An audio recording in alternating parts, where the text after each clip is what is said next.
செய்திகளை உடனுக்குடன் தெரிந்து கொள்ள நியூஸ் பைன் சேனலை சப்ஸ்கிரைப் செய்து பெல் பட்டனை அழுத்துங்கள். ஸ்ரீ சத்யபாமா ருக்மணி மகோத்சவம் ஸ்ரீ வேணுகோபால சுவாமி திருக்கல்யாண வைபவம் ஆயிரக்கணக்கானோர் பங்கேற்று வழிபாடு. கிருஷ்ணகிரி மாவட்டம் தேன்கனிக்கோட்டை வட்டத்திற்குட்பட்ட ஹொசூர் அடுத்த கெலமங்கலம் அருகே உள்ள அக்கொண்டப்பள்ளி கிராமத்தில் ஸ்ரீ சத்யபாமா ருக்மணி ஸ்ரீ வேணுகோபால சுவாமிக்கு திருக்கல்யாணம் வைபவம் நடைபெற்றது. இந்த நிகழ்ச்சியில் ஆயிரக்கணக்கான பொதுமக்கள் கலந்து கொண்டனர். இந்த திருக்கல்யாண விழாவில் விக்னேஸ்வர பூஜையுடன் துவங்கி ஜானுவாசம் என்று அழைக்கப்படும் மாப்பிள்ளை அழைப்பு நிகழ்ச்சியும் நடந்ததைத் தொடர்ந்து விஷ்ணு சகஸ்ரநாம பாராயணம், டோலோற்சவம் நடத்தி பஞ்சபதி ஆகியவைகள் பாடப்பட்டு நிறைவுற்றன.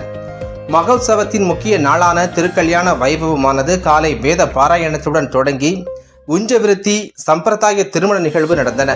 மேலும் பெண்கள் சீர்வரிசைகள் எடுத்து வந்து இறைவனுக்கு படைத்தனர். தொடர்ச்சியாக குழந்தைகள் முதல் பெரியவர்கள் வரை நடனமாடி பஜனை பாடல்கள், பல்வேறு இந்து சம்பிரதாய சடங்குகளை பக்தியுடன் நிறைவேற்றினர்.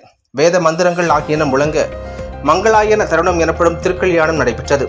அப்போது பூஜைகள் செய்து வழிபட்ட திருமாங்கல்யம் நாணை ஸ்ரீ வேணுகோபால சுவாமி ஸ்ரீ சத்யபாமா ருக்மணி கழுத்தில் கட்டும் திருக்காட்சியினை தத்ரூபமாக பக்தி பரவசத்துடன் நிகழ்த்தினர். இந்த திருக்கல்யாண வைபவத்தில் ஆயிரக்கணக்கான பக்தர்கள் பங்கேற்று ஸ்ரீ வேணுகோபால சுவாமியை வழிபட்டனர். இந்த விழாவை ஏற்பாடு செய்தவர்கள் அக்கொண்டப்பள்ளி கிராம முக்கியஸ்தர்கள். சுவாமி திருக்கல்யாணம் முடிந்த பிறகு அனைவருக்கும் தீர்த்த பிரசாதம் வழங்கப்பட்டது. பக்தர்கள் கோவிந்தா கோவிந்தா என்று முழக்கங்கள் எழுப்பி சுவாமி தரிசனம் செய்து தீபாராதனை நடைபெற்றது.